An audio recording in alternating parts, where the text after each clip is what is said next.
No role plays, no conference calls, no BS. Chris and Lorenzo share 4 decades of combined experience to help you become a more effective leader. This is Hacking Your Leadership.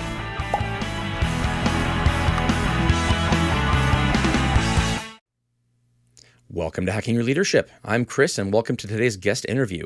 Our guest interviews are long-form interviews with leaders from around the world. They've each been selected because of their valuable perspective on leadership and the work they've accomplished in this space. Today, we're joined by Jim Harter, Chief Scientist of Workplace Management and Wellbeing at Gallup, and co-author of the new book, Culture Shock, a book that explores the shift to remote work in the COVID and post-COVID era. Welcome, Jim. Say hi to our audience. Hi, everybody. Thanks for having me again, Chris. Great to be with you. It's a pleasure to have you back. For those who didn't know, Jim is the first repeat guest we've had on Hacking Your Leadership. He was here back in April of 21, talking about building thriving and resilient teams. Clearly, a lot has happened over the last 2 years with regard to the work you do. In fact, your book calls this the biggest leadership issue of our time. I know Lorenzo and I have spent several hours on the show discussing the implications of remote versus office versus hybrid environments.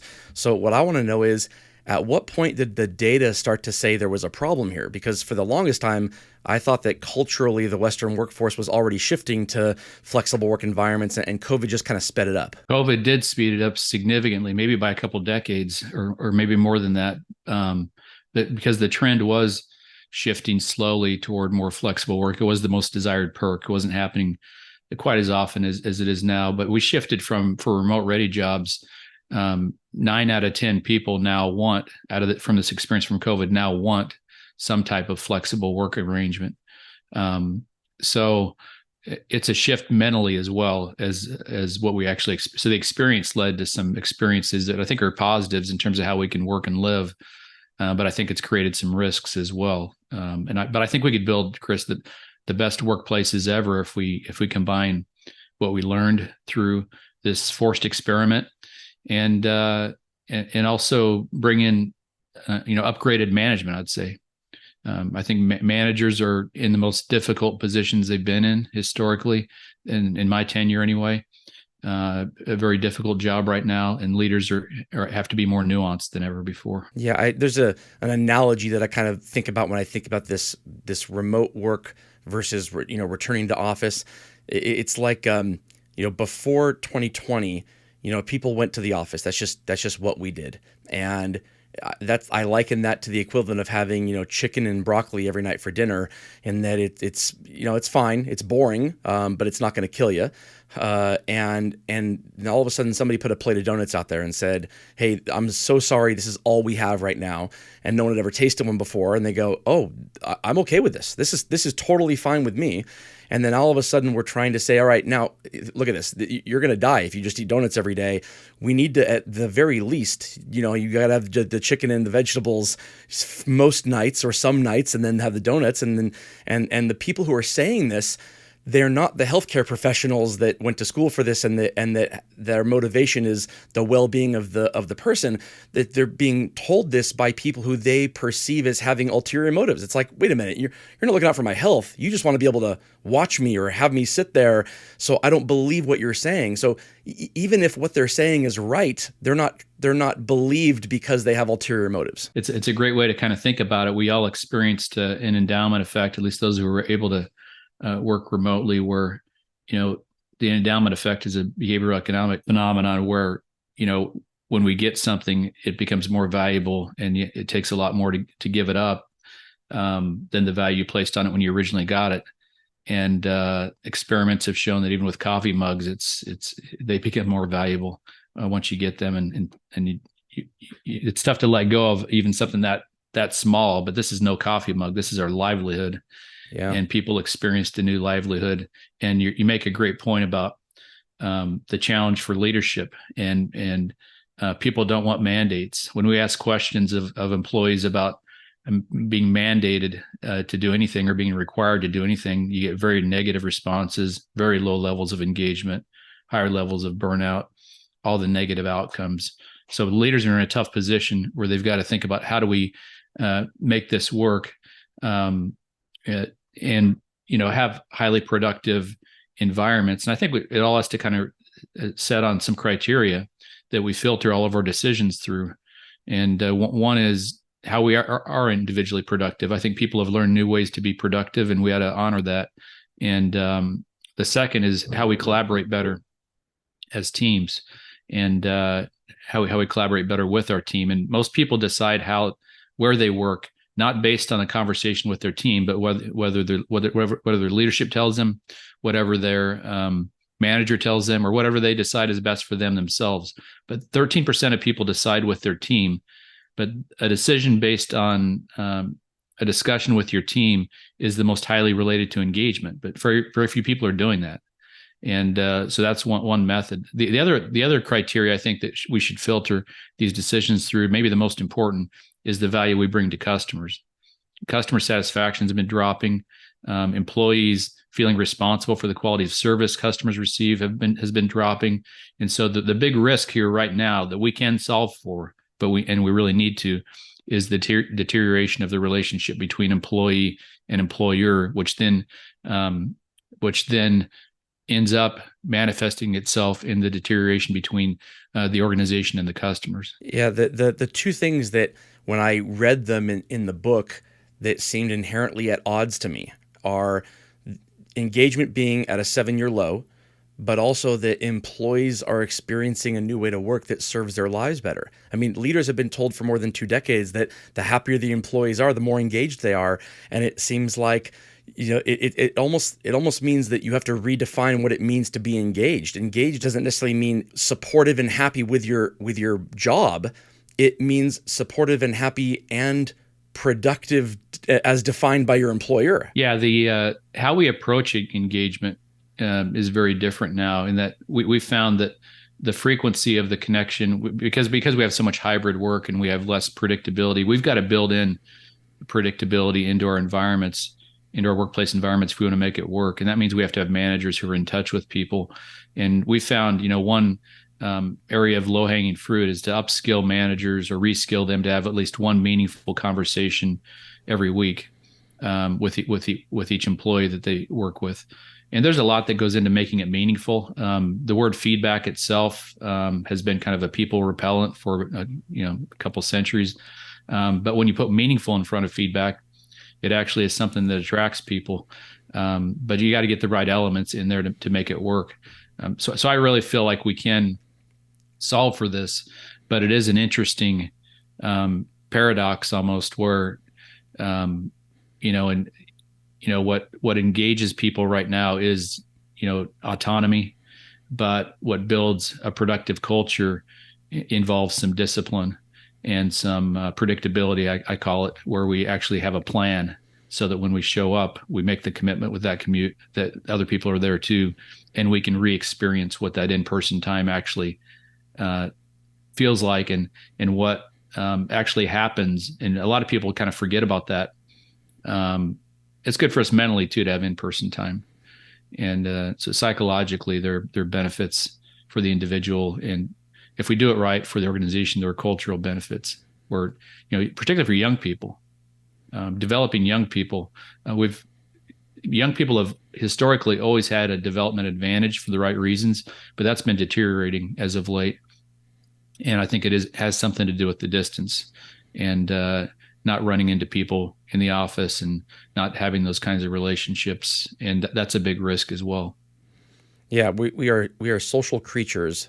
And, by the time you are in your 30s and 40s, I think, what you gravitate towards in terms of a mix between that. You find the extroverts and the introverts and the introverted extroverts and vice versa. All that kind of happens, and then you are who you are. But if something like this occurs where things are kind of upended while that part of you is developing, while you're kind of figuring out what works best for you, it's almost forced upon you, as opposed to just allowing you to figure out what works best for you on your own terms. But also, really what works best for society, what works best. If everybody only did what worked best for them, society would crumble. Yeah, and it's almost like a gig worker mentality, and that's a risk, where there's no sense of loyalty necessarily to the organization. It's just to the work itself. And most jobs now, you could even look at production jobs, most of them require some level of discretionary effort where you might have a colleague need something from you. You might have a customer who randomly needs something from you. You can't just say, I'm going to do the minimum required and that fit into, what any organization's values represent. Culture is much bigger than that. And, we're just the other week, we had a few of us in the office, probably like 10 of us together, and we solved a problem in 10 minutes that we may not have even thought of solving, and nobody maybe would have even scheduled a call about it. So it's things like that happen that people have to realize what, not only the production part for the company, but also the fun things that happen when we run into people in the office that, those of us who've built relationships for a long time, it was seamless to get on video, and we still had those relationships, still had that trust. The work was very seamless, but I really feel like the risk is for the more than anything for the younger people, but the onus is on the older people too, to show up and be, to be part of that culture and to be mentors, and not just put it on the younger people to show up. But I think there's got to be a plan. We found like 2 to 3 days for most jobs that require some level of collaboration is the right mix. It's going to vary by organization, but I'd also say, Chris, that the plan about when we're together is only a small part of the overall puzzle, and getting this right and getting the mix right. We do have to have a plan about that. It helps a lot, but we've got to have the management there first. We could have people in the office, and if there's poor management, it doesn't matter. Well, I mean, an argument can be made that part of the push to be remote is from a large kind of swath of the population who didn't like their leader, and Right. and their idea that they want to be remote is not because they didn't want to be in an office. It's because they didn't want to be with their leader. And being remote just says I have to spend less time with this person who just drains me emotionally and doesn't add to my life. And so it was the perfect solution to a problem that already existed, is going remote. And it's really difficult to get people to say, all right, I can separate the two. We said for the longest time, people don't leave companies, they leave leaders.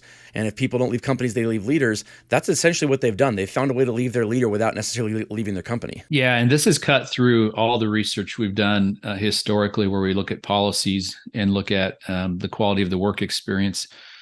You've got to put the quality of the work experience first. I'm not saying policies aren't important. They are. We've given some examples here of how they can be important in building some predictability and structure to an organization for cultural purposes. So there needs to be a plan, but the work experience itself will by far surpass the number of days that we're together in the office. In fact, in our global data, when you look at outcomes like stress, engagement at work, how engaged people are is 4 times more important than where they're at, where they're sitting. So we got to get the order right.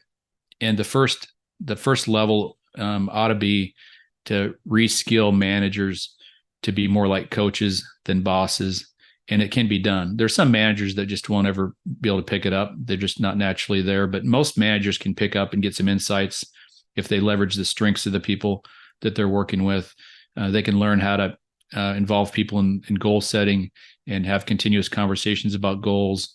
They can have an environment with high accountability where people want accountability because it shows them how good they are. So, engagement, strengths, performance management, those things can all be blended together for managers to do a great job in this current environment, and to be in touch with people and have that combination of some autonomy and high performance as well. Yeah, I liken leadership a lot on our show to parenting, because I have 3 young kids, and the idea of having routines and structure and accountability in place is something that people don't necessarily say that they want, but they do want it. People do want it. And it's not just that it makes my life easier when my kids are held accountable. It makes them happier people when they are. They are happier people, and they are nicer to each other and nicer to the world around them when there is some structure and accountability. It's inherent. And without that, they might say they're having more fun in the short term, but in the long term, I think it becomes this depressive cycle where they they can't tie it together. Like, well, I don't like everything right now. Nothing's good, but I can do whatever I want to do, but yet I'm still not happy. And they believe that there's a disconnect between the two. It's like that couldn't possibly be related, but it is related. It's exactly why they are unhappy is because they're allowed to do whatever they want to do, as opposed to having some type of structure. Yeah, and a lot of us experience this ourselves personally. I did. I know, I always had some time planned because I write and do research and get very absorbed in our work, and so I've always had planned time, an office at home every week when I wasn't traveling. But then suddenly, I was here every day, and it wasn't that bad. And I could easily get into the mindset of this is just the way I'm going to work forever because it works. And I've already got relationships built with my colleagues, but we have a bunch of interns coming in every summer, and if you force yourself, and it's not really a force, you just got to drive into work, but when you're there with the people again, you start noticing what you actually experienced in person again. It's easy to forget that. I think all of us can who've done it can relate to that. But you also build relationships with the new people. Internships are a great way to build future employees because it's good for them, to get to have some hard projects to work on and to get that experience. But it's also good for the organization to see some of that game film in terms of how they actually collaborate with one another. It's hard to see that from a distance. You need to work with them, and I think you make great points, Chris, that we've got to have some structure and plan so that we build real cultures inside organizations. Otherwise, you got a bunch of independent workers who end up not being as happy. They're not as engaged. They're not as interested in their work over time. And there's nothing better in my mind than achieving something with a team. And it's just a great, fulfilling experience to achieve something big, to complete a big project with a team of people. And that works a lot better when you have some of that in-person time. Right. Well, there's a video that I saw probably 5 or 6 years ago now from Simon Sinek. And one of the things that he says is that the relationships are not built in the meeting. They're built in the 5 minutes before the meeting. They're built when people are kind of mingling. You arrive at the meeting room and there's a 3 to 5 minute time when people are just kind of chatting with each other before whoever's running the meeting kind of starts things off and gets into the agenda. And, I know that doesn't happen over Zoom. That doesn't happen over Microsoft Teams. The meeting starts, you get there at a certain time, and we're going right into the agenda. And it's because it's not inherently easy to mingle and have small talk when every voice is over every voice. You have that small talk, those mingling moments are just between you and one other person. And that's where the relationship happens. That's how you build trust between two people, is talking with them about things that might have nothing to do with work. They're just about who that person is. And you build a relationship and you build trust, and then that's the kind of person you want to work with on the next team, and then you get your best work done alongside that person. And we've gone right from the hi, how are you, to let's get the work done, and that doesn't necessarily mean that it's not going to get done, that the work isn't going to be good work, but over a long enough period of time, there's no question there's going to be a decline. You can't sustain that without the levels of trust and relationship and camaraderie that existed before. It just doesn't happen. People won't do their best work for someone who they don't have that relationship with. I completely agree with that. When we studied, even before the pandemic, we did a big study of social time and what types of social time matter the most. And we looked at different moods that people were in during the different activities.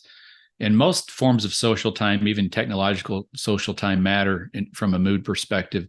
But the total amount of time, particularly for in-person time, by the way, mattered the most, particularly when you're doing something with someone, like eating with them, or just casual times like that seem to matter the most from a mood perspective. But the total amount of time, and I think this is an important principle to pull away from all this, the total amount of time mattered less than actually making it happen. So having some ritual, some habits where you actually make sure that it happens, some plans, is more important than saying I've got to spend, every day, every week, or X number of days every week with the same people in person. But having a plan for it, some people might relate this to holidays. They might know that they show up to holidays, have a good time for a while, and then it's fine to leave.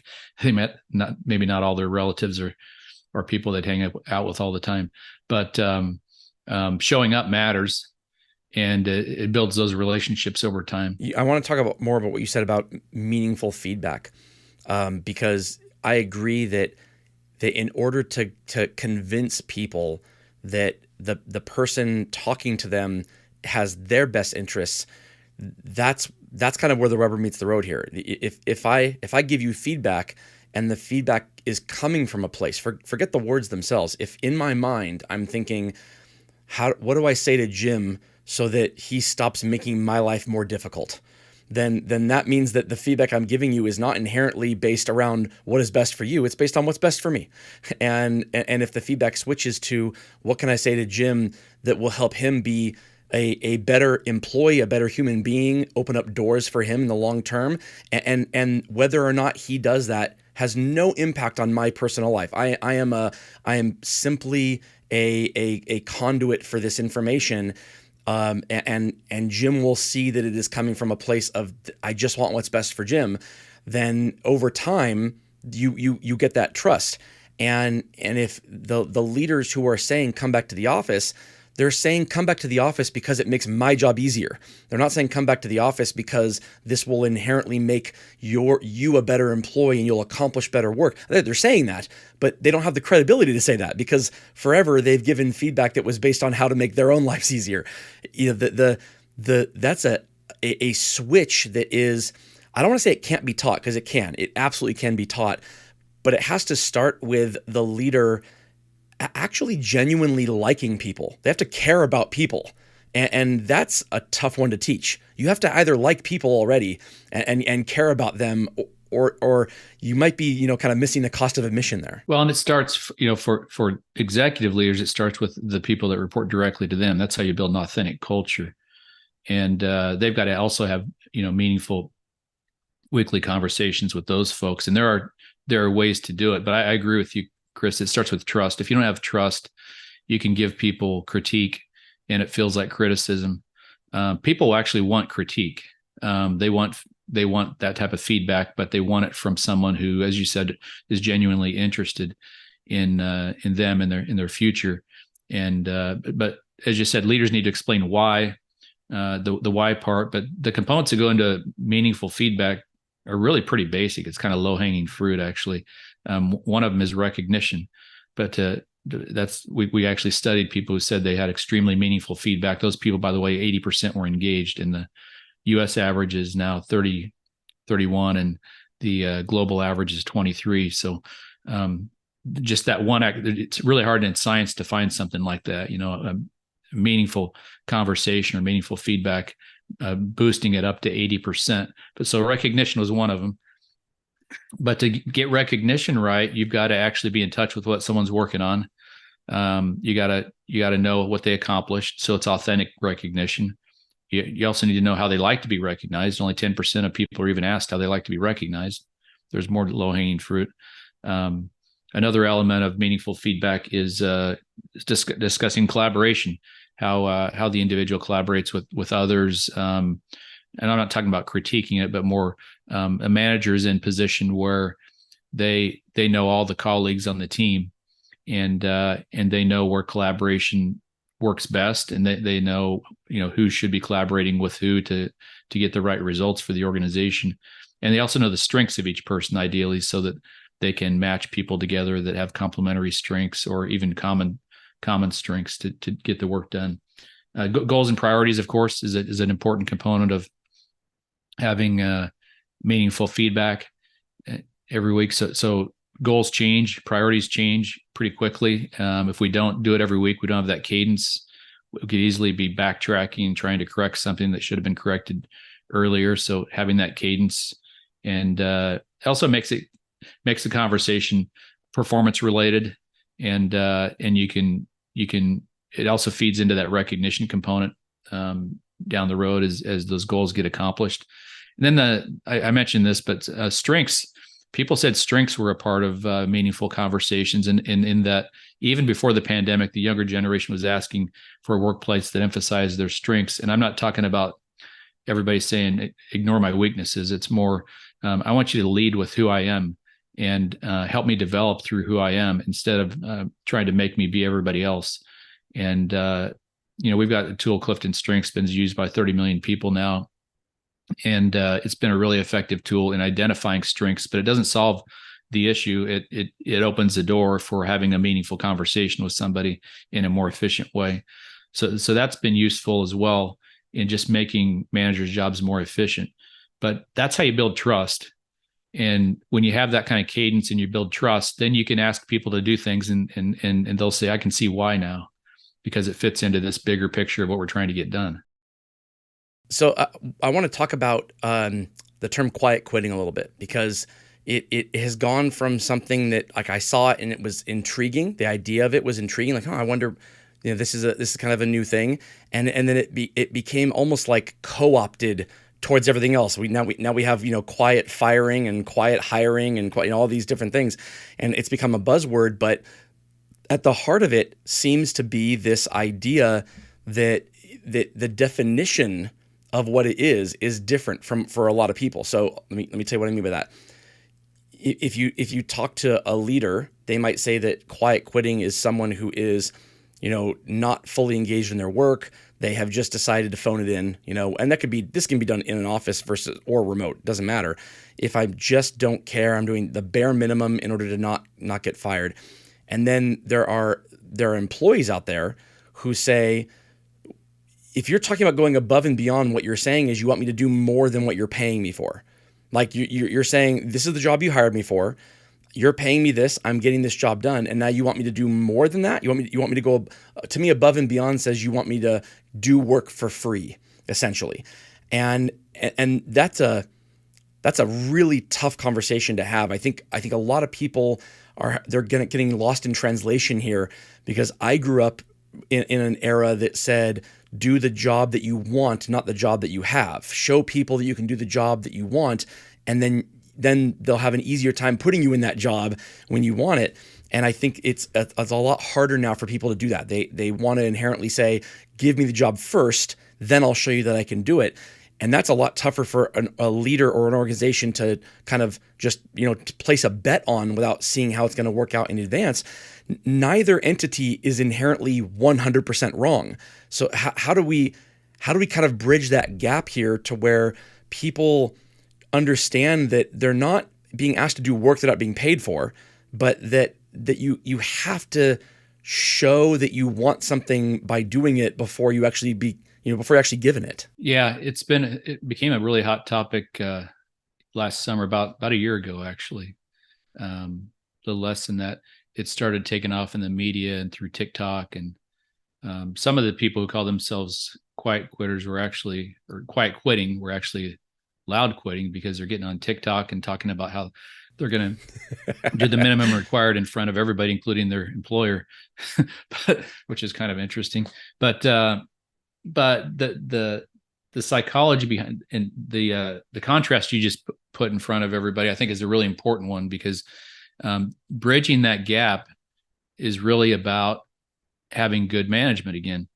And I don't point at the individuals as much. And there's some people that probably just don't want to work hard. And we know that there's some variance there, but most people come to work wanting to make a difference. But the problem starts with when people start assuming that work is just a bunch of tasks, that I've got job requirements. And unless it's a very task-oriented job, most jobs anymore require some discretionary effort to take care of something for a colleague randomly that comes up, or to take care of something for a customer that randomly comes up. And if an employee thinks that is beyond the job description, then they probably aren't very closely in touch with what the culture of the organization is really about and what the objectives of the organization is really about. And most jobs nowadays are knowledge type jobs.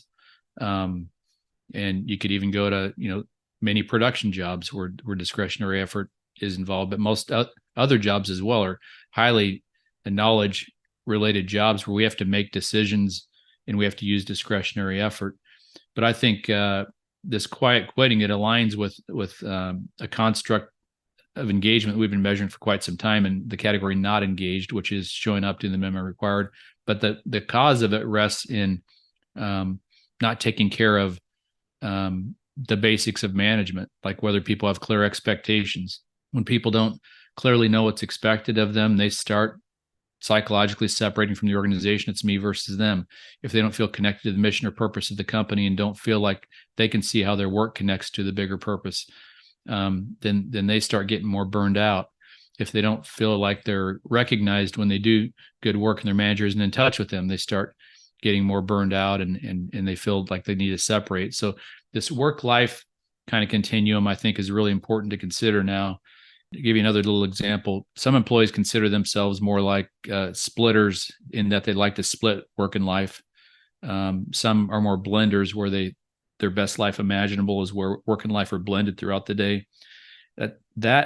Those two psychological preferences with work and life are about 50-50 in the U.S. population, U.S. working population. Both can be productive, but managers need to understand that. They understand each person's work-life preference. Think about how easily you could offend somebody if you don't know that they like their work and life separated, or if they like it blended. I mean, if they like to blend, they may not be online at a particular time, but they're going to be working later on some projects, and that they're going to be productive in their own way.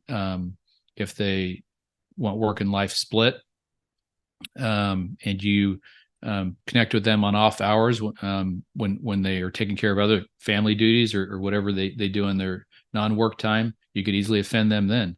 But knowing that preference, and that preference might change throughout someone's life depending on their life situation, but knowing that both can be engaged and productive, and if we know, but if we don't ask, we don't know, and we can't assume that everybody has the same work-life situation. So I think a lot of this went a little bit of a tangent there, but I think a lot of this quiet quitting phenomenon is can be pinned back on just managers not listening, managers not being reskilled to manage people in the right ways right now. And then we end up with that gig worker type mentality where it's just me versus the company. And if you're asking me to do anything besides these very specific job tasks, then it's more than you're paying me for. Yeah, I think a lot of leaders would hear what you just said, and they would interpret that. They would say, well, that means I have to be both. If I have a team of 10 people and 5 of them are splitters and 5 of them are blenders, that means that I have to be both. That means I'm essentially working anytime my people want to work, which if I'm one or the other, if I'm one of those and not the other, because people are inherently one or the other, that seems inherently unfair to me as the leader. If I'm a leader, I should be able to say, this is what the expectation is of the team, and it's one that kind of doesn't make everybody 100% happy, but it's one that allows people to, kind of have, some of the blending and some of this of the splitting, and to know that at the end of the day, we're not individuals, we are a team, and at some point in time, the team has to be together. That seems like a fair thing. And if I need to accommodate each person with what they want, that seems like it's inherently unfair to the leader. That's why we have to have a plan. And I would also contend that the leader needs to communicate what their best work life is. Now, leaders are going to have more on their shoulders for sure, because that's part of the role of being a leader. They're probably going to have to, at certain times, step up. If they are a splitter, they might have to make some accommodations for that. But if their team knows that about them, then we have mutual respect about how we work. And somebody knows to send their leader, an email or a request at 8 a.m. instead of in the middle of the night, or they know that they won't read it until then. But there's that kind of mutual respect. But there might also be crises that they need to solve for. If you're a leader, you're going to have to help solve for those crises, and that's going to be part of the job. I work in an international organization, and I know that even if I am a blender, but even if I were a splitter, I know that I'd have to accommodate some international things and have some meetings at night. It's just part of my job. And so there is that reality in being a leader in an organization. But I think if we communicate those things with one another, we have a much better chance of respecting one another's preferences. It doesn't mean everything's always going to be perfect. And that goes with team members as well. At the end of the day here, all of this comes down to acquiring and maintaining relationships with customers. Whoever your customer is, that's the lifeblood of whatever your organization is, whoever the client is. And if we know that a highly engaged employee will be more likely to drive a highly engaged set of customers, and disengaged employees will not cultivate those customer relationships. The book says that we're starting to see this already. I think we've been seeing it for a while. I'm sure when those words were written, it was probably months ago, and it's devolved even further since they were put down on paper for the first time. So much so that just in my own personal life, I've almost become numb to it. It started a year and a half ago, where the service would decline at whatever the place is. It doesn't matter. It was a retail establishment or a restaurant or literally anywhere. If the service was in decline, I'd get up in arms about it and just be like, this is insane. I'll never come back here again. It became so ubiquitous that it's just almost like accepted. Like this is how life is now, is that the service is poor in a lot of places. People are short-staffed. There's less people doing the same work they did before. And I've lowered my standards as a customer. And I think a lot of customers have done that. A lot of customers haven't. A lot of customers are responding to that negatively, and they're taking it out on the employees, which then further drives the employees into being disengaged, because why would they ever want to go above and beyond or go the extra mile for a customer who just finished yelling at them about something that they had no control over, or they perceive they have no control over? We're kind of in this really bad cycle right now, and it's going to be difficult to get out of it, especially if more people like me start to become numb and accustomed to it. Yeah, and that was one of the outcomes that we saw with after during the pandemic, I guess, where people realized they had some choices, and those that were in customer-facing jobs didn't want to deal with customers anymore, found higher-paying jobs with other organizations, maybe even in different industries. But to give you an example, and I'm not suggesting this example works across the board, but it certainly is one that I've experienced in this space. A year ago, we have a local restaurant out here, and the service was terrible, understaffed. You couldn't get a drink or food if it was crowded. It would take well over an hour. New manager this year, incredible staff. A lot of staff there, and it isn't because there's more staff availability. He went out and found him. He built a culture where people, I think, look forward to doing the work that they're doing. He found some local people to work there, some kids as servers, and they respond much more quickly to service. It's just completely changed the menu, everything. But I think if you build the right culture, you will attract people who really want to make a difference. I'm not discounting the labor shortage issue at all, but I think there are ways to increase your probabilities of getting high quality people that do serve customers effectively by building the right kind of culture and work environment in the ways we've been describing, where people see the importance of their work and feel committed to their coworkers and want to show up because they feel a responsibility to their coworkers and to their customers, and to start building relationships with customers as well. There are very few things that I've heard that have a bigger duh, like that's the duh, but it's so much easier said than done. If I'm a leader and I'm listening to this, I'm thinking everything that he's saying is correct, but with the limited resources that I have to do this, how do I do this? What is the step-by-step guide in making this happen? Or at the very least, what is the first step? What is a couple of things that I have to start with and then know that it will grow from there if I just feel like this is an overwhelming task right now? Well, I think you've got to start with the outcomes you want to achieve in the organization, and then build a culture where you're focusing on the right kind of elements with each employee. And it does, you have to know the employees, and you have to spend the time. And I could argue from our data, 15 to 30 minutes a week with each person is enough. if you do it right. We've got an instrument called Q12 that we've used for decades across industries. It works effectively in building the right culture, and it does start with knowing whether people know what their job is, what's expected of them. People want to come to work and know what their role is and know the importance of their work. People want to have a job where they can use their strengths and do what they do best, whether that's in we're talking food service, whether it's in a customer facing role or a behind the counter role. They need to be in positions where they can do what they do best. I would also argue, if you build a culture that is highly engaging, word gets out very fast and you attract more people. So you're going to increase your probability. Again, it doesn't overcome the economic issue around labor shortage, but it increases your probability of getting the right people, and also having people where, let's say you have 5 people that could do the work of 7 people because they're just more engaged in their work. So it does come down to quality managers, having managers who are in touch with people, because that builds your employment brand, and it attracts the right individuals so that they can then attract the right customers. That link between employee and customer is very strong. And you're not going to build customer retention or customer loyalty if you don't have employees who customers see that they're looking out for their best interests.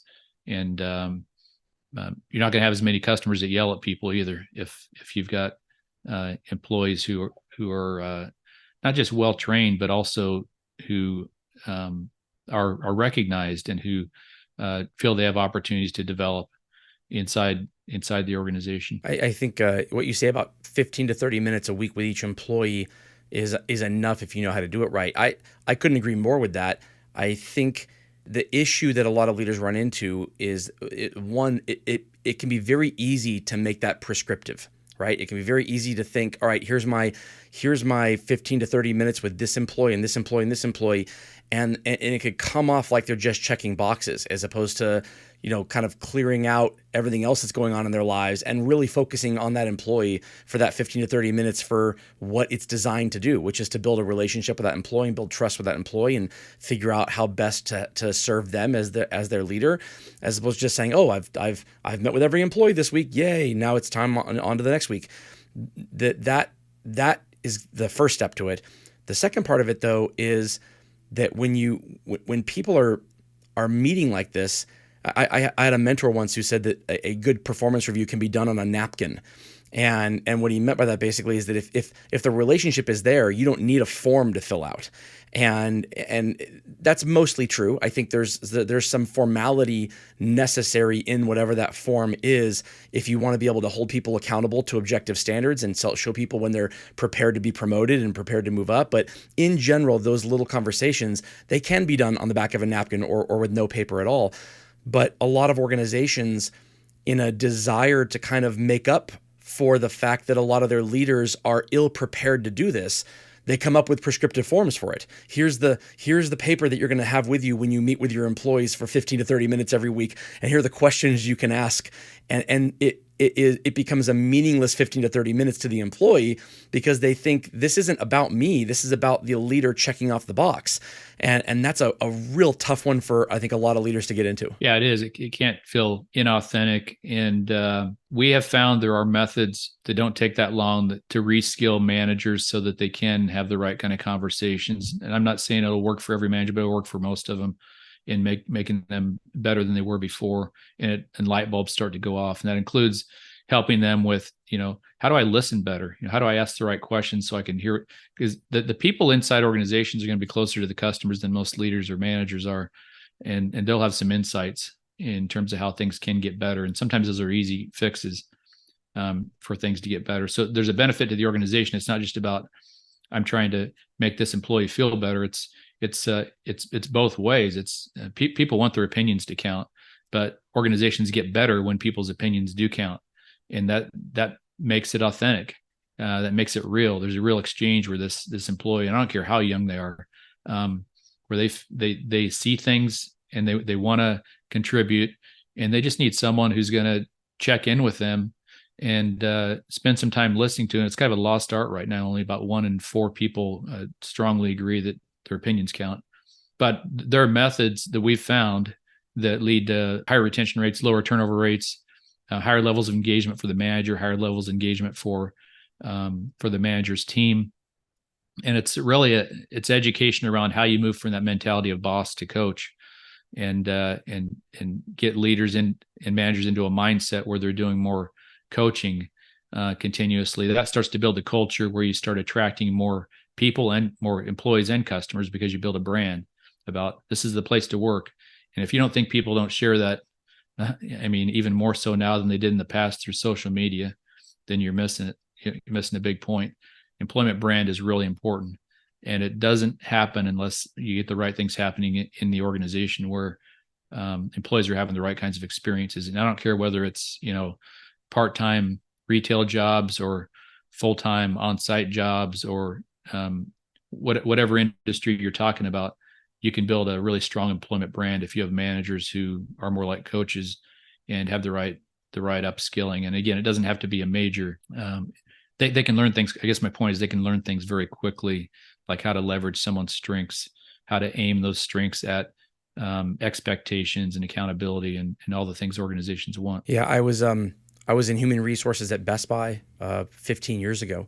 And that was right at the time when the home office was incorporating the ROW, environment, the ROW, results oriented work environment. And it was basically the first kind of iteration of kind of flexible work environments. Work from home and come to the office. This is we're not going to hold you to the number of times your name badge punches in. It's going to be whatever you work out with your team. And after a year of doing this, there was just incredible gaps between the different teams reporting whether or not this was successful. Some teams were saying, this is amazing, we love this. And some teams were saying, this is terrible, we don't love this. The people who were saying it was terrible were the leaders, not the employees.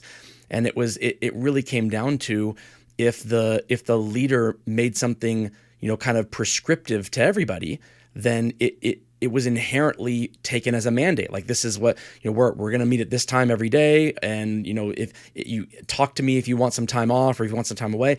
Other leaders reported that employees were in the office just as much as from the other teams, but that they felt they had complete flexibility to kind of, come and go. And it really came down to the teams where Row was successful, were the teams where the employees reported incredibly high engagement already. They liked their leaders, they liked their team members, they wanted to be with them. They just loved the idea of that, hey, you know what, if my kid has a soccer game on this day, I can go to that. It wasn't, I'm gone and let me know if you want me there and I'll see if it fits into my schedule. It's, I have some flexibility now. And I think in a lot of organizations, and you've seen this as the return to work movement started out by a lot of companies having these mandates or prescriptive things, even if it was remote forever, that impacted their entire organization right from the CEO, whether they had 40 employees or 4,000 employees, and it's everybody's the same thing now. And those were the ones that it seemed like it didn't work, because 4,000 people, they're not all the same on anything, let alone being home or being remote or working from the office or whatever. And in the areas where it was left to the decision process of the individual leader with a 5 to 12 person team, it tended to be more successful, even though inherently you might think it wouldn't be, because you're not talking about objective criteria for everybody. You're like, hey, every team can decide this on their own. Well, what do you mean they get to be remote and I have to come to the office? No, if that's the response, then you already have a poor culture that has to be, combated against to begin with. But when it worked, it's because everybody felt like they could do what worked best for them.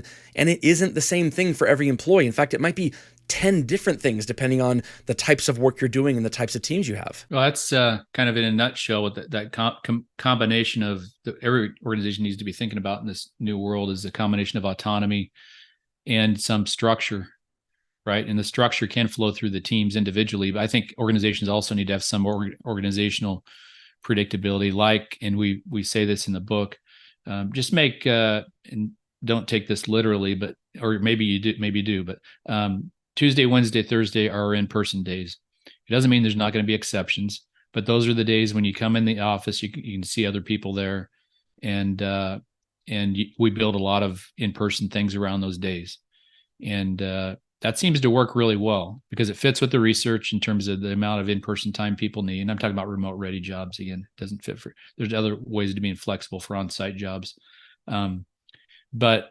it builds in that autonomy plus. And for some people, it takes a little push also. But if they do work through their team, then they think about it as a responsibility to my team, not to leadership. And if they think about it as a responsibility to their team, there's a little bit more social pressure to re-experience what that in-person time is like. I think that actually works if you have an overall leadership structure that isn't a mandate, but says here's our days when you can expect to see your colleagues in the office, and these are the days. It's not a requirement, but it's a strong push that this is when we're going to be together.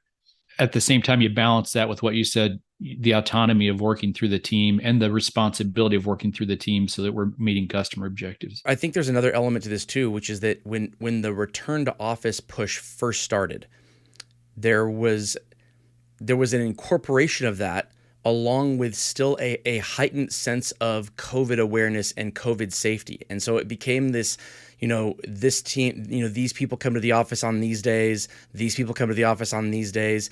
And good luck convincing an employee that they are more productive in the office when they just come to the office and the closest employee is 30 feet away and they can't talk to them anyway. They're not allowed to be in the same room with them. If they get within 6 feet, they got to put a mask on. It's like, well, yeah, of course that doesn't do anything. That's just you wanting somebody to be in an office. Right. And so a lot of employees, I think they came away from that thinking there's no benefit to being in the office. And they're not thinking about the fact that, no, there is, just not under the circumstances that you were first told to come back to the office. The collaboration has to be there, It's almost that masking experience in the office primed people into what the new experience or the old experience would be again if they revisited it.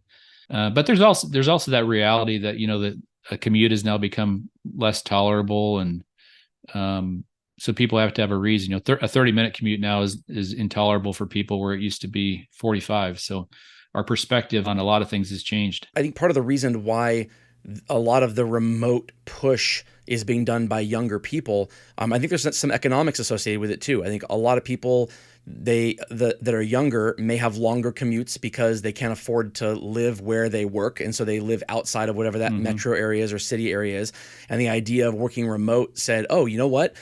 If it's remote, I can buy a house that's 2 hours away from the office, and if I'm only expected to be there, one Monday a month, I'll drive 2 hours one Monday a month, and I'll live 2 hours away, and now I can afford to be a homeowner where I couldn't afford that before. And I think a lot of people think that the push back to the office is like the final nail in the coffin of them ever being able to kind of put down roots somewhere and buy a house as the prices continue to skyrocket worldwide. And so I think there's a lot of push from that too. Are you seeing that as well? I think there's that reality, and I think leaders need to understand that reality. I do think that though there's also, you have to be exceptional to be a full-time remote worker.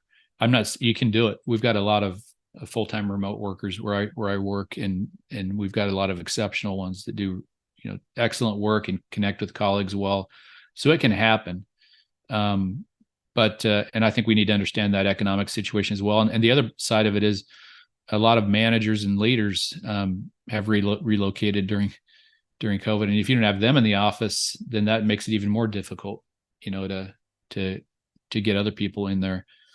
So I think it's kind of understanding the whole situation, and I think there's some people that are economically going to have a tough time getting there, and so I think that's where the manager and the team come into play and how we get the work done best. But for people that are within distance, within reasonable distance, I think you can build a strong culture, and in some cases that attracts people to find ways to do the same thing eventually. Yeah. The last question I have for you today, Jim, is that if I'm a leader and I'm listening to this podcast right now, and I'm thinking that all the things that I'm hearing they resonate with me, I want to start taking steps to make changes. But I can't just, magically make more resources happen. I'm working in an org structure where I don't get to decide my labor budgets or how much time I have to do certain things. What's one thing I can do right away to start this process of trying to change the level of engagement my employees have and therefore the level of engagement my customers have? I would start down the road of reskilling your managers to have one meaningful conversation a week with each employee. And if you don't do that, I don't think this hybrid working situation will work out. I really don't. If managers aren't doing that core fundamental once a week, and again, it just needs to be a habit, and it could be 15 to 30 minutes. Sometimes it'll need to be longer because of the situations they're in. But if your managers aren't in touch with each person, if your leaders aren't in touch with the people they manage, at least once a week, and having a meaningful conversation, everything that goes into that, I would strongly suggest that this hybrid working massive experiment will not work out for your organization very well. I'm inclined to agree with you.